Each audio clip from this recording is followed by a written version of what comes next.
Everybody, my name is Carol. Thank you for joining me here on the Wayshower. Yesterday I posted a video that some of you may have been received an alert notice that there was a new video and then couldn't find it. It's on the same topic, but the video was poor quality, the lighting was bad, and I rambled on quite a bit. So I'm redoing it and I'm going to make it a lot shorter. I'm going to simply read it to you. Yesterday I showed you some of my automatic writing. I'm not even going to go through that today. I'm just going to make this short, read you the message, and then quickly explain it. And if you have any questions, please ask. And also comment if you want me to go into it even further. So it starts with,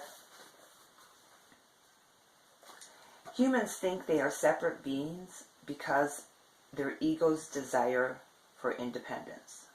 Humans think they are separate beings because of their ego's desire for independence.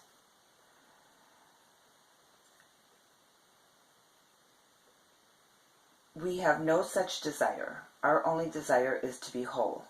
The shared experiences are monitored and tempered from those of me that have gained their wholeness, and so emotions do not hinder their perception. So what they're saying is that we only see ourselves as separate from each other and from the source, from the creator, and from higher consciousness, etc., because of our personal ego's desire for independence. It's not a bad thing.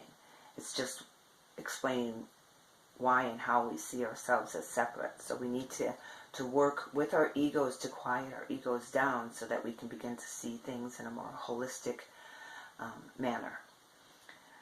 So the me that they're talking about is that me that exists inside of us, that connects us to everyone and everything, and to them, and to the Creator. It says, perception is who you are, the race of beings called humans. Emotional turbulence is what fuels your perception. And in that turbulence is held the seed.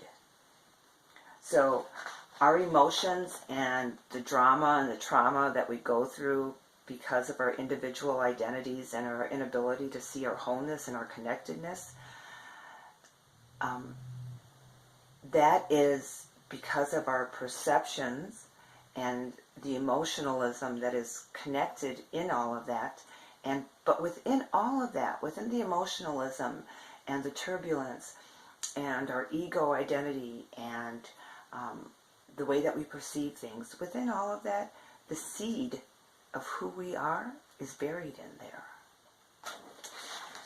They go on to say that waking up, becoming, knowing, living without fear, no anger nor resentment, sharing only in grace and glory.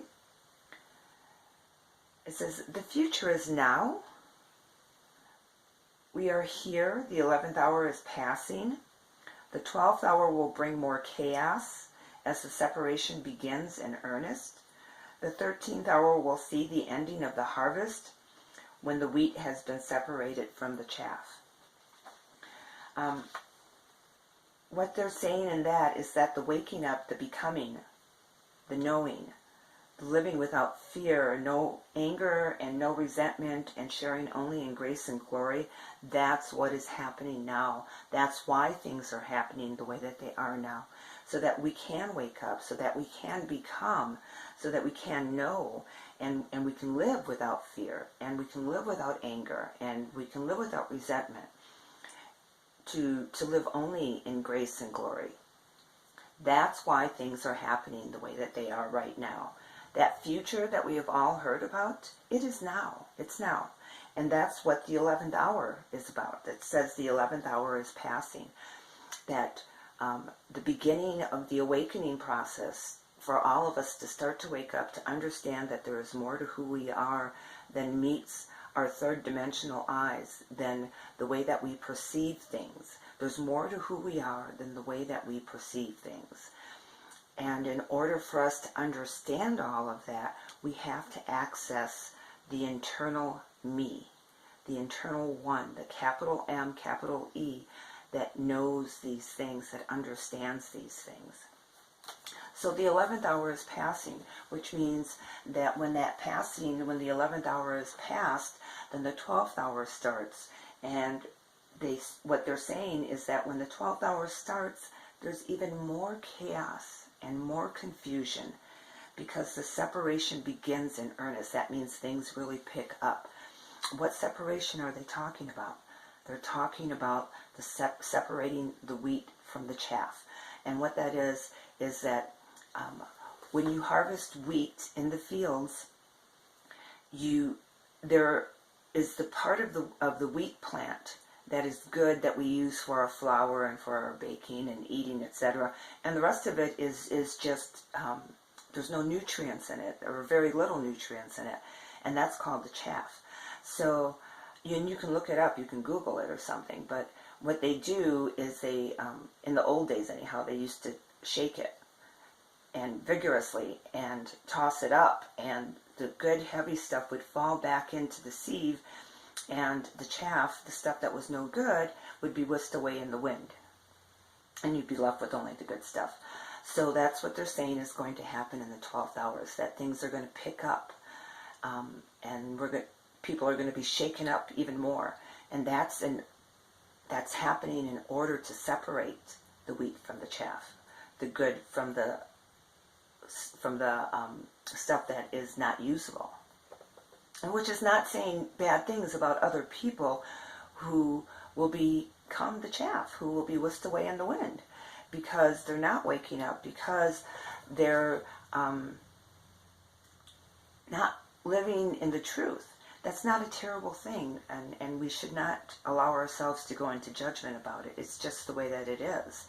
And it has happened before, but it's been a long time ago, and there is no written record of it.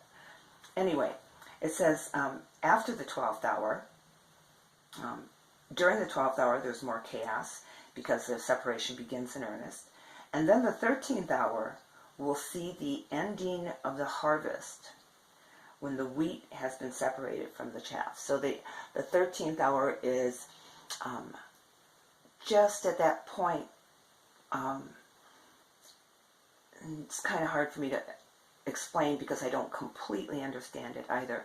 But the separating has completed. So that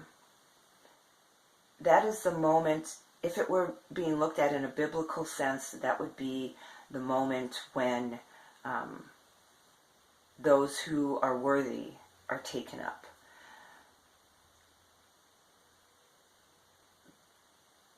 But I don't really see it in a biblical sense. But that's the best way to explain it right now. Okay, so I asked, how can I know and how can I be sure? How can I know and how can I be sure of everything? Of this message, of the things that I feel, what I see, what I hear, what I understand.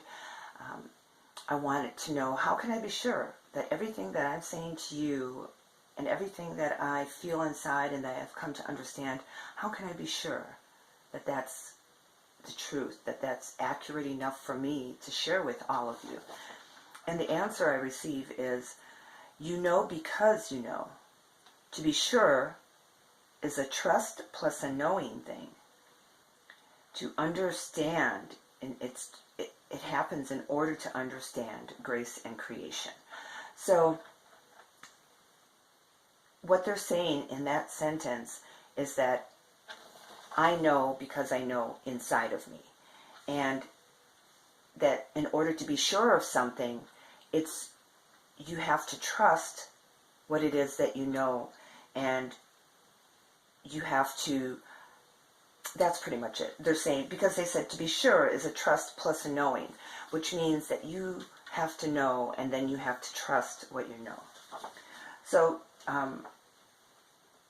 they say that to be sure, you must know within. All else, everything else, is perception and influenced by without. So when they talk about without, which they mention a couple of times, they're talking about everything that happens outside. versus what is going on inside of us. So when somebody tells you something, that is a without. When you read something, that is without. When you see a YouTube video like this one, that is without. Everything other than what is within is without.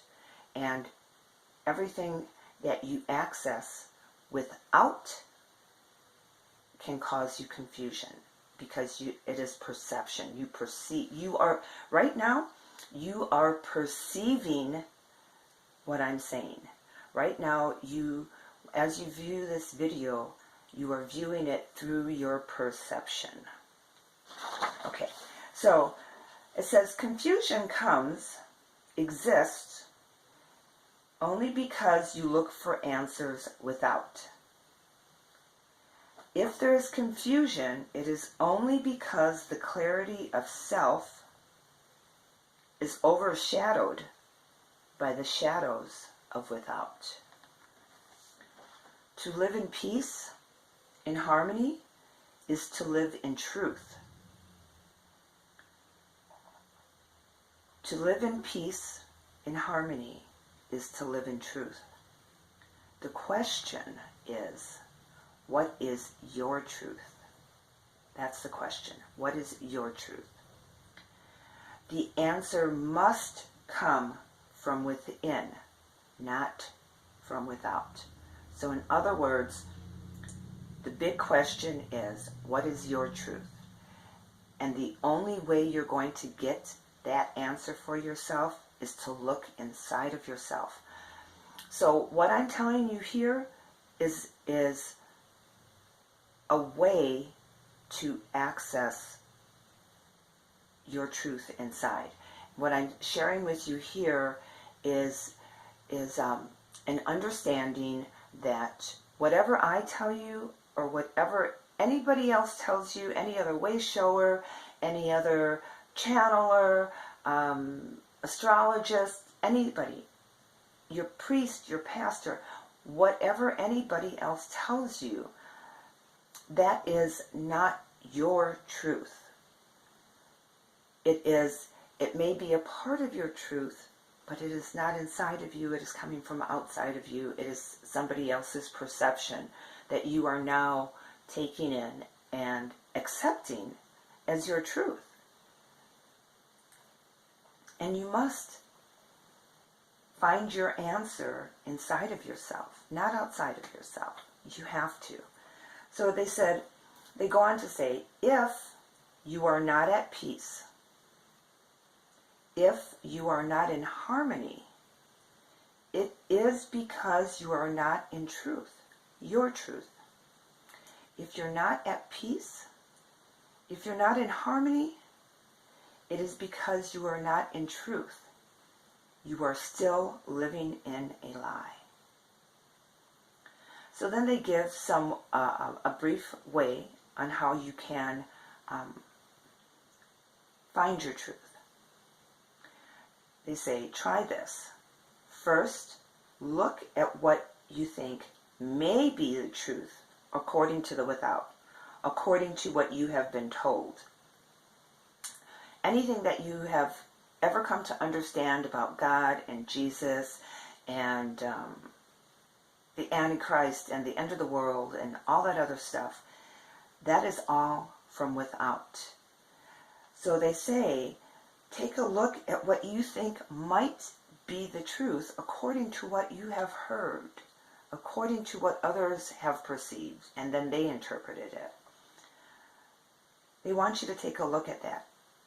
Look at it, think about it, and decide for yourself what may be the truth.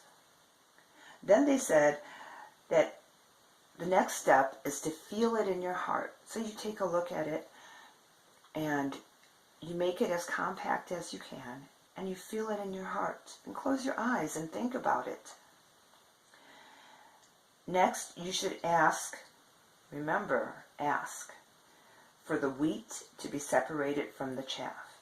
So when you say, you pray to God or Muhammad or Allah or Buddha or the earth goddess or whoever. It doesn't matter. But you pray to the higher powers, to the higher self, to the beings that watch over us and are helping us through all of this. You say a prayer to the highest that you can reach, and you ask for the wheat to be separated from the chaff. And when you ask that, what you are asking for is for all of the lies to be gone, for only the truth to remain. And then they go on to say later on that if you do this often enough, if you look at it often enough, if you feel it in your heart often enough, and if you ask for the wheat to be separated from the chaff often enough, eventually you will get there to your own truth.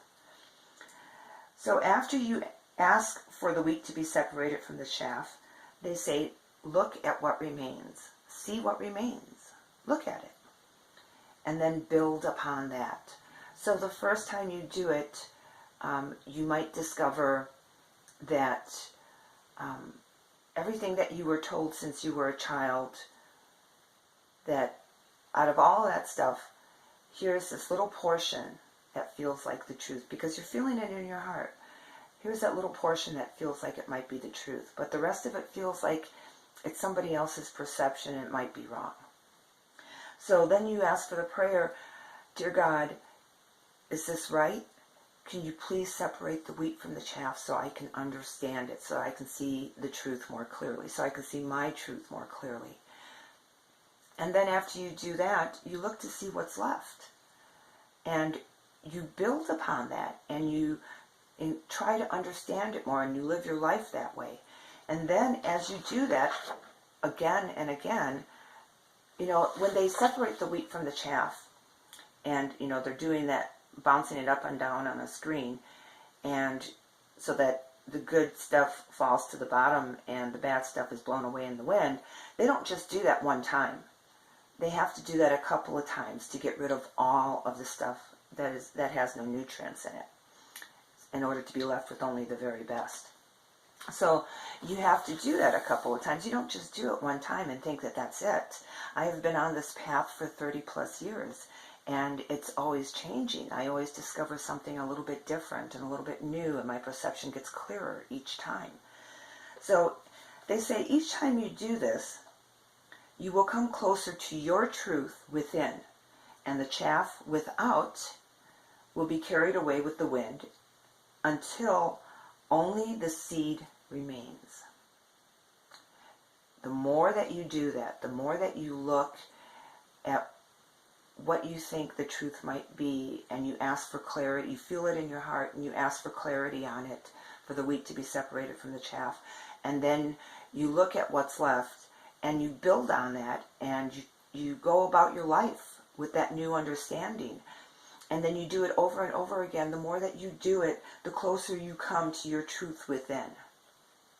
And then eventually, only the seed remains. And that is the seed of truth, of the divine. And we get closer to knowing who we are and our connection to all that is. They go on to say, yes, these are as parables. The voice of me is the key to knowing.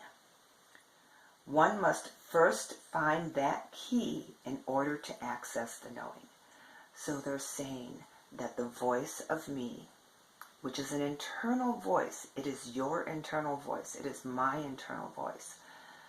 That voice, that me voice, is the key to knowing. It's the key to knowing everything.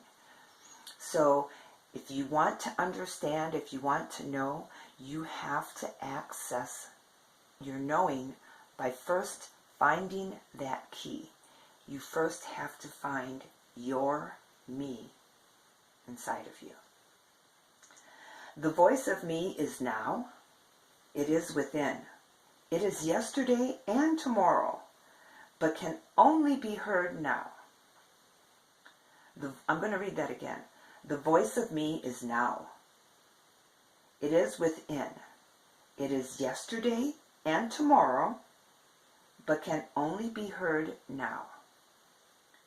It is within and without, but can only be accessed within. anything other than now and within will only allow confusion to dull the voice of me. So what they're saying in that is that you have to be present in the now, and you have to go within in order to find your me voice. In order to find the key, which is the me voice, you have to be present now, and you have to go within.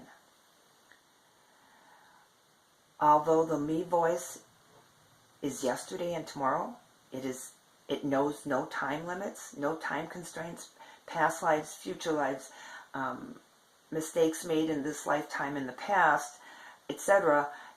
And hopes for tomorrow. That me is present in all of that, in all of those moments, but it can only be accessed now. It can only be heard now. You cannot hear that voice from yesterday or tomorrow. You can only hear it now, so you have to be present now. It is within and it is without, but can only be accessed within. So that me voice is inside of us and it's outside of us. So it is that voice that connects us to everything, to other people, from me to you, from you to your friends, churchgoers, whatever. The person down the block that you're not happy with. That me voice is a part of that. Everything that is outside of you, that me is a part of that. But you can only access it inside of you. So anything other than now and within will only allow confusion to dull the voice of me.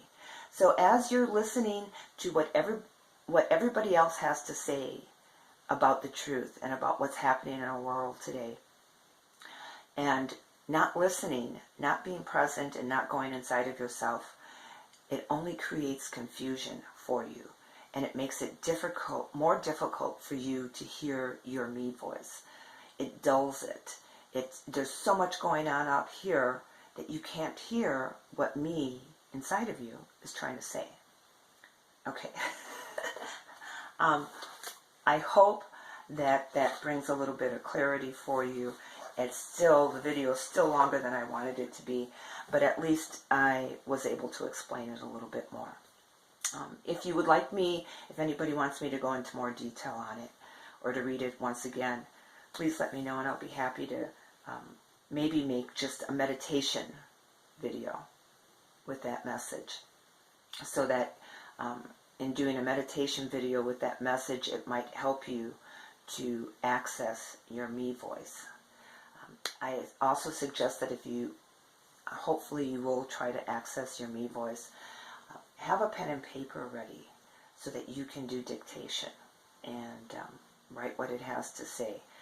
When I first did that many, many moons ago, the message that came across was so incredibly beautiful and understanding and peaceful. It was phenomenal. And I was in a I was getting ready to head down a dark tunnel. And that me voice really helped to clear things up for me. All right, I have to take off now. I'm going to just upload this video without any kind of editing, and then later on tomorrow I will put in print in the description box. I will write the message itself so that you can read it for yourself, which might help. Anyway, okay, love you all. Have a great day. Bye.